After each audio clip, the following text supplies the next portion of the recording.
Un saludo muy especial en los corazones de Jesús, José y María. Les saluda el seminarista Juan Landines. Le damos la bienvenida a cada una de las personas que se conectan en este podcast mariano, en este año mariano que nos encontramos viviendo y del cual estamos también viviendo unas charlas, unos temas muy especiales acerca de la Virgen María, para que se motiven a seguirnos viendo, seguirnos escuchando, cada una de las personas que nos ven desde los diferentes medios de comunicación de la diócesis, del seminario, por YouTube y también por la Radio Franja. Saludamos a cada una de las personas que nos escuchan y que nos ven, para que por favor también sigan viendo estos videos, se suscriban, los compartan, para que conozcamos más a la Virgen María. En este momento vamos a ver un tema muy especial, muy bonito, acerca de un poco de la historia de la Virgen del Carmen, acerca de su nombre, de dónde viene este nombre, también como esa relación que hay entre este lugar del Monte Carmelo y Elías. ¿Cuál es esa relación? Igualmente vamos a hablar un poco acerca del Carmelo en la era cristiana, y quizás también, por último, los carmelitas y la Virgen del Carmen. Entonces, para que se motiven, para que sigan escuchando y viendo esto, que va a ser impresionante. Y el día de hoy, pues también nos acompaña una persona muy especial, un seminarista también, que nos va a hablar del tema, y pues él se va a presentar a continuación. Bueno, Juanito, muchas gracias por la invitación. Una gran alegría también para mí poder compartir en este programa con todos ustedes que durante tanto tiempo nos acompañan en las redes a nuestro Seminario Mayor San Pedro Apóstol. Yo soy Cristian Camilo Botero, seminarista de la diócesis. Me encuentro en mi último año de formación, en el cuarto año de teología. Y bueno, feliz de poder tratar estos temas en torno a nuestra Madre, la Virgen María.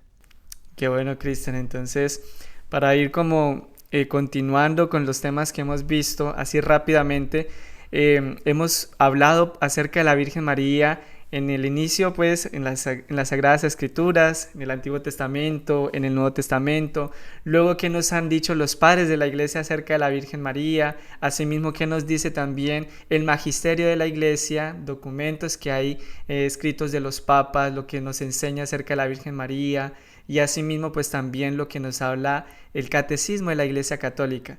Entonces todos estos temas nos ayudan a conocer más a la Virgen María y pues asimismo para encomendarnos más en su intercesión. Entonces, ya como hemos mencionado, el tema que vamos a ver pues a continuación es acerca de la Virgen del Carmen. Entonces, así como a modos de rasgos generales. Pero antes de empezar como tal con el tema, compártanos un poco, hermano, como qué ha significado la Virgen María en su vida. Bueno, qué pregunta tan importante, porque para mí la Virgen María en mi vida ha significado algo fundamental. Yo le debo a ella mi camino de conversión. Yo no era así. Yo era una persona más bien alejada de la fe, alejada de la iglesia. Si bien nací en una familia católica, de fe, de tradición, de misa, también de rosario, yo no iba por esa misma línea. Yo iba más bien por la línea a la que casi muchos o todos los jóvenes hoy van en el mundo, que es la de, no sé, pasar bueno, algunas fiestas, mis amigos, el deporte, todo menos lo que tenía que ver con la iglesia, la oración, en fin. Sin embargo, cuando conozco de la Virgen María, cuando a través de distintos momentos, charlas, retiros, comprendo el amor tan grande que ella me tiene, que es mi madre, que me comprende, que me conoce, que me trata con ternura, todo este camino de fe que yo desconocía se me empezó a volver luminoso y además atractivo. E incluso de su mano comencé a superar muchas de las dificultades que tenía en mi vida para poderme acercar verdaderamente a Cristo. Así que yo le debo a ella el haber podido iniciar mi camino de conversión y sobre todo ahora la vocación, el haberla descubierto y el haber podido dar el paso y estar en donde estoy ahora. Se lo debo a la Virgen María. Qué bonito lo que nos comparte, como la Virgen María, cuando entra en el corazón, cautiva tanto que lo que uno antes quizás consideraba lo mejor en el mundo, como que perdiendo como, o pasando a un segundo plano o como que pierde el sentido de esas cosas del mundo y la mamá nos ayuda a verdaderamente encontrar el sentido de nuestra vida, ¿no? Que es Cristo, que es el Señor. Y asimismo, pues ella nos enseña cómo dejar que Él habite en nuestro corazón. Claro, precisamente, y perdona, interrumpo, pero no quiero dejarlo pasar. También estamos aquí en un ambiente muy de familia, más allá de conceptos teológicos que van a salir, ese término de madre para mí ha sido muy fundamental. En ella yo he encontrado una madre. Tengo una mamá aquí en la tierra, evidentemente, pero ver que la Virgen María, esta mujer tan especial, que significó tanto para Jesucristo nuestro Señor, es también mi madre, y no como a título jurídico, sino que realmente Cristo me la entregó como mi madre, eso despertó en mí la fe, despertó en mí la esperanza de poder algún día vivir como Cristo vivió, ya que la tengo a ella, y despertó en mí también un gran amor hacia su Hijo. Siempre que me he acercado a la Virgen María, me he terminado acercando más y enamorándome más de Jesús. Así que bueno, por ello fundamental. Importante lo que nos decía, no es solamente mamá de todos, como queriendo decir de todo un grupo, porque lo es obviamente, pero es de forma particular también tu mamá, mi mamá, o sea, para que lo podamos llevar realmente así en nuestra vida, en nuestro corazón, es mi mamá. Y como mi mamá, pues ella quiere lo mejor para mí. Bueno, y en este sentido ya lo que nos ha compartido, vamos a empezar a hablar un poco acerca de la Virgen del Carmen, a conocer un poco a rasgos así generales. Y bueno, para ello, pues, ¿qué nos va a compartir acerca de este tema? Bien, vamos a tratar de abrocharnos los cinturones porque aquí comienza una carrera para tratar de contar toda una historia de muchísimos años que comprende la devoción de la Virgen del Carmen bellísima, de la cual vive Chile además. El alma del chileno es profundamente carmelitana, de la Virgen del Carmen.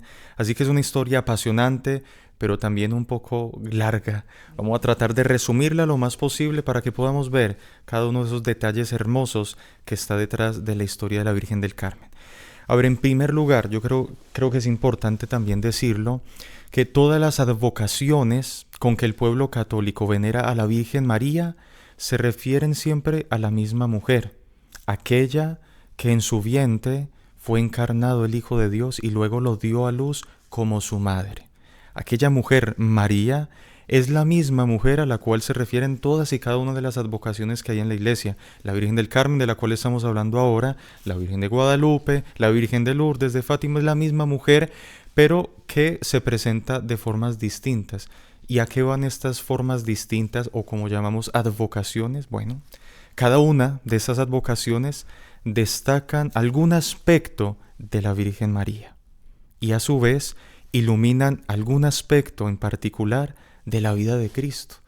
Por ello, la Virgen del Carmen, de la cual vamos a hablar y más adelante lo veremos, destaca un aspecto bien lindo, bien interesante, el de la vida espiritual, de la vida interior, como pertenencia total del corazón a Dios, a Cristo. Lo veremos luego en la historia de la comunidad de los carmelitas, porque en torno a la devoción de la Virgen del Carmen surge una orden monástica, religiosa, que son los carmelitas. Entonces una devoción, digámoslo desde ya, que nos lleva a una mayor vida interior para poder así tener una mayor entrega completa, auténtica del corazón a Cristo. Entonces, decir en primer lugar esto acerca de las advocaciones y de allí preguntarnos, bueno, ¿y qué aspecto entonces queremos destacar hoy de la Virgen del Carmen? Bueno, para ello entonces la historia. Rápidamente, el término Carmen, Virgen del Carmen, ¿de dónde viene eso del Carmen? Bueno, el Carmen es la abreviación de otra palabra, Carmelo. ¿Y qué es el Carmelo? Carmelo se refiere a aquella cima o aquel monte que se encuentra en el norte de Palestina y en cuya cima es como un balcón, porque a partir de ahí uno puede mirar con un gran panorama, con una muy buena vista, aquel mar que se encuentra en el norte de Palestina. En el hebreo, Carmelo procede de una palabra, vamos a ver si la podemos pronunciar bien, Carmel, bueno, del término hebreo, pero quiere decir jardín, vergel. porque era o es un monte muy bello, un monte hermoso, y hacia ese monte es que se refiere la palabra Carmen o Virgen del Carmen. Isaías, el profeta Isaías, en el capítulo 35, versículo 1, habla de que es el esplendor del Carmelo. Siempre en el pueblo judío el monte Carmelo se tenía como el monte bello, el monte hermoso, el monte jardín. Esto es el Carmen o el Carmelo. Ahora bien, ¿qué tiene que ver el monte Carmelo con una figura importante del Antiguo Testamento, el profeta Elías? Quizá si no hubiese sido por él, nunca hubiéramos conocido con tanto realce este monte, el Carmelo. Bueno, el profeta Elías, tan grande que fue, desarrolló todo su ministerio en torno al monte Carmelo. Allí se fue a vivir en una de las grutas que naturalmente tiene aquel monte Carmelo, aquellas cuevas. Allí vivía y su actitud en ese monte era la de oración. Dice la Sagrada Escritura en Primera de Reyes 18 que el profeta Elías allí subía de vez en cuando a la cima del monte para orar, para ponerse de rodillas, para encontrarse con Dios. Esa era la disposición del profeta en el monte Carmelo, la vida espiritual, la vida interior, el diálogo con Dios, la oración. Además, es importante porque este profeta que desarrolló todo un ministerio trascendente en el pueblo de Israel es figura de Cristo. En el Nuevo Testamento, en Marcos 16, vemos cómo menciona los apóstoles que algunos de la gente dicen que eres Elías. O sea, era tan importante la figura de Elías que se conecta también con la figura representativa del Cristo, del Mesías en el Nuevo Testamento. Por eso es una figura importante. Pero también todo el ministerio que él desarrolló en torno al Monte Carmelo fue para restablecer y proteger la fe que se estaba perdiendo en el pueblo de Israel al seguir a otros ídolos, falsos dioses. Entonces fue un profeta que en torno a este monte mantuvo la fe, tuvo vida espiritual y fue imagen de Jesucristo nuestro Señor. Este Carmelo queda como un lugar de oración para este profeta. Vamos a ver que más adelante va a ser también lugar de oración de muchos cristianos, a tal punto que, a ejemplo del profeta Elías, muchos van a irse a vivir a ese monte, a esas cavernas naturales que tienen, y se van a terminar fundando lo que llamamos eremitorios, pequeñas cuevas en donde viven como hombres de oración, monjes ermitaños, que tendrán cierta vida común para la Eucaristía, pero en torno al Monte Carmelo vamos a ver muchos cristianos que van a seguir el ejemplo del profeta Elías, de vida de oración, de vida de fe en torno a este Monte Carmelo. Impresionante, Cristian, lo que nos comparte esta relación precisamente que tiene el Monte Carmelo en el Antiguo Testamento y pues también en el Nuevo Testamento, ¿no? Entonces, como esa figura también de lo que significa este lugar para cada uno de nosotros, o lo que debería significar.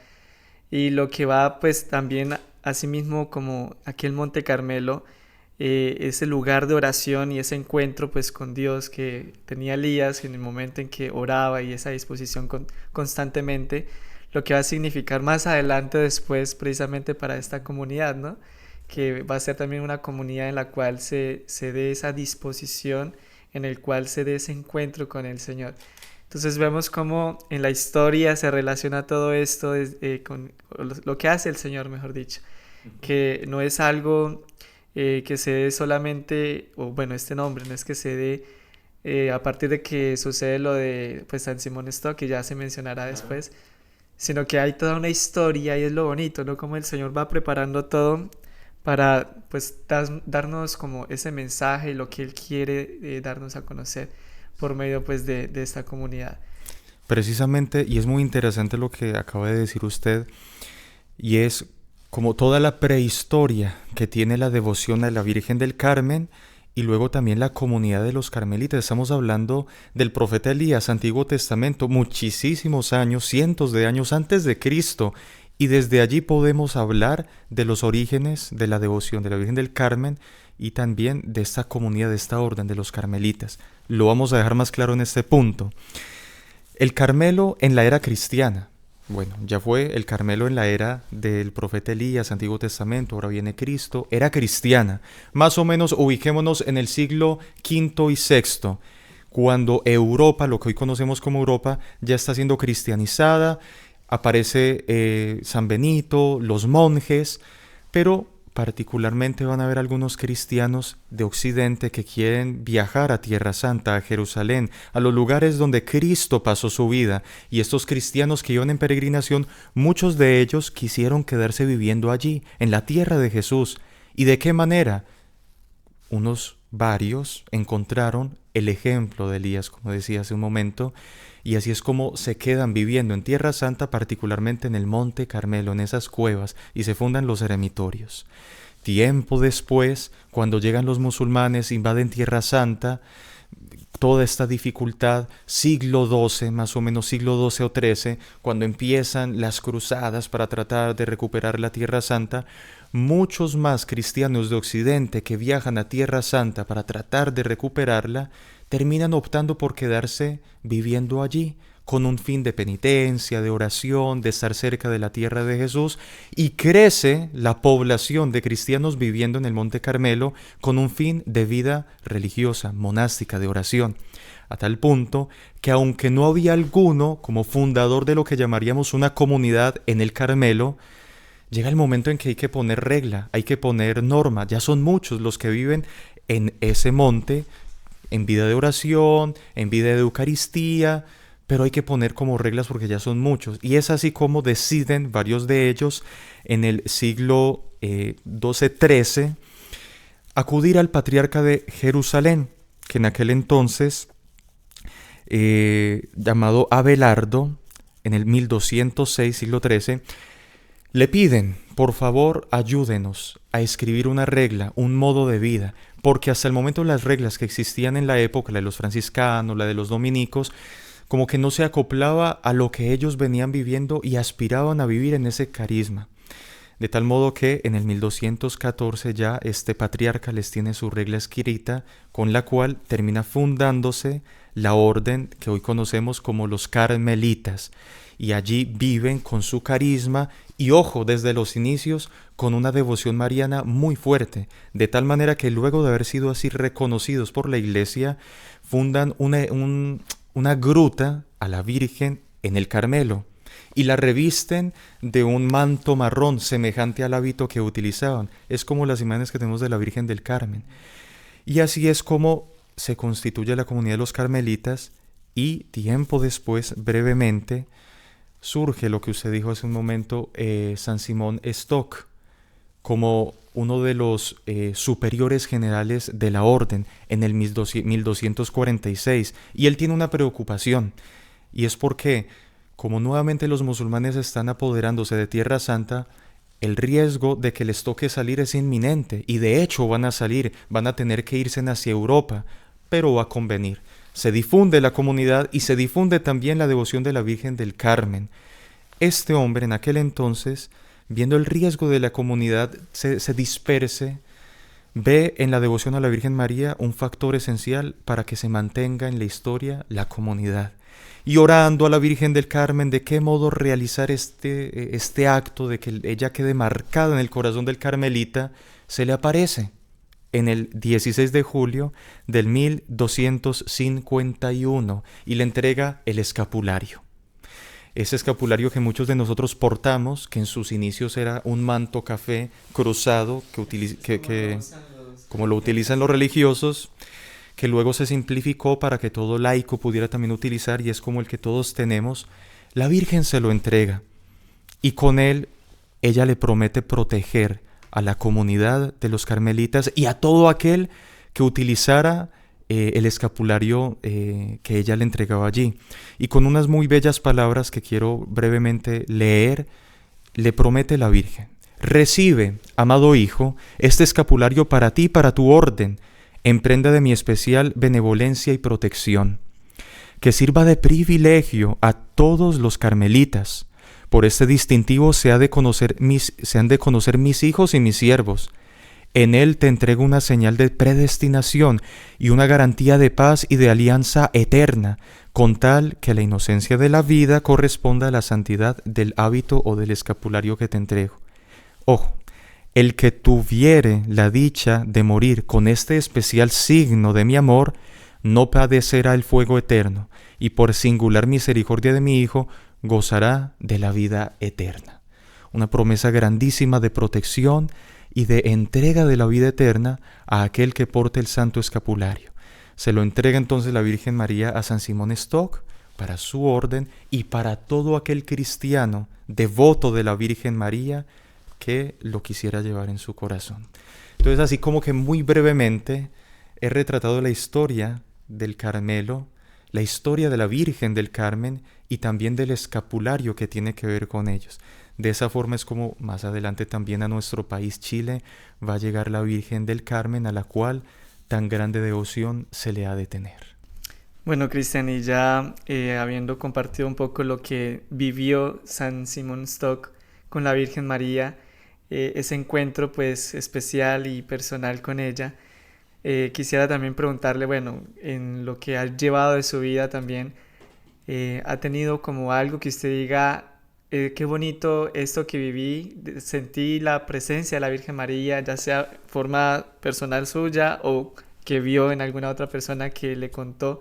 Compártanos algún testimonio o algo así sobre la Virgen María. Wow, pues mi hermano, a ver, en realidad yo quisiera detenerme en una frase que también la Virgen María menciona en una de sus apariciones, la Virgen de Guadalupe. A ver, estamos aquí con la centralidad en la Virgen del Carmen, pero ya dijimos que es la misma mujer, María. Cuando ella se nos manifiesta en Guadalupe, esas palabras bellísimas de "no estoy yo aquí que soy tu madre", en mi vida han resonado enormemente. Y así como testimonio, he podido ver, no voy a decir nombres aquí, pero he podido ver en el rostro de muchas madres con las que he podido encontrarme, conversar, orar, el consuelo tan grande en medio de sus dificultades, por crisis económicas, por hijos que se encuentran alejados de Dios, alejados de casa, por X y Y dificultades que todos podemos tener. ¿Cómo con tan solo decirles, mire, podría yo decirle muchas cosas, pero te digo solamente esta: mira a la Virgen María, que en medio de las dificultades de aquel indiecito Juan Diego al que se le apareció en Guadalupe, le dijo: no temas, mi pequeño, ¿no estoy yo aquí que tengo el gusto de ser tu madre? ¿No estoy yo aquí que soy tu madre? ¿Qué temes? Entonces he visto cómo esto ha dado tanto consuelo, paz e incluso eficacia en las oraciones y peticiones de muchas madres para con sus hijos y otras crisis que han tenido en la familia. Y en mi vida, en los momentos de mayores crisis, vuelvo a recordar que la Virgen es mi madre, esas palabras que ella misma dijo en esa aparición, y todo como que se apacigua, todo como que cesa y empieza a surgir nuevamente el amor, la alegría, la esperanza. Ahorita que compartí acerca de esa frase de la Virgen María y no temas, que no estoy yo aquí que soy tu madre, me acordaba precisamente cuando yo estaba en la universidad. Estaba fuera de la universidad con una compañera esperando pues que mi papá viniera a recogerme, y yo estaba ahí con ella, o sea, con mi compañera. Yo ya me había consagrado, soy consagrado pues también a la Virgen María, y resulta que empezó a acercarse una persona, pues al parecer tenía como síntomas de algo de demencia, pero esta persona cada vez que se acercaba a un hombre lo empezaba a golpear, a escupir, a decir malas palabras, y pues tenía como un aspecto también como algo de indigencia aquella persona. Entonces, cuando yo me fijé que lo hacía especialmente con los hombres y ya se estaba acercando donde yo estaba, yo me empecé a preocupar. Y decía, ay Dios mío, como que llegue donde yo estoy y de pronto haga algo, y uno de pronto que no vaya a hacer como algo que no debe. Y en ese momento, ya cuando estaba cerquita, llegó donde yo estaba y pues yo me quedé así quieto enfrente de ella, y esa persona pues llegó y miró la medalla, la medalla de consagración, y la cogió y dijo como que, María, o bueno, dijo algo y siguió de largo. Y al siguiente hombre donde estaba, lo golpeó, lo escupió, le decía malas palabras, Y yo me quedé impresionado a tal punto en que mi compañera, la que estaba ahí al lado mío, llegó y me miró y dijo, ¿es familiar suyo? Y yo le dije, no, no la conozco.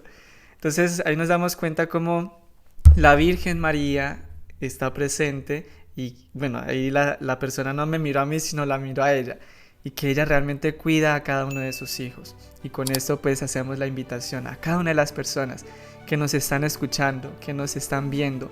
Les animamos a que abran su corazón, que le entreguen su vida, su corazón a la Virgen María, que se consagren a ella por los métodos que hay ya en la iglesia y que asimismo la Virgen María quizás también hoy nos está queriendo decir, como en aquel lugar, en aquel Monte Carmelo, quiera hacer un Monte Carmelo también de tu corazón, en tu vida, en tu familia, que dispongamos ese momento para poder encontrarnos con ella, para hablar con ella y que asimismo ella nos lleve cada vez más profundamente a su Hijo Jesús.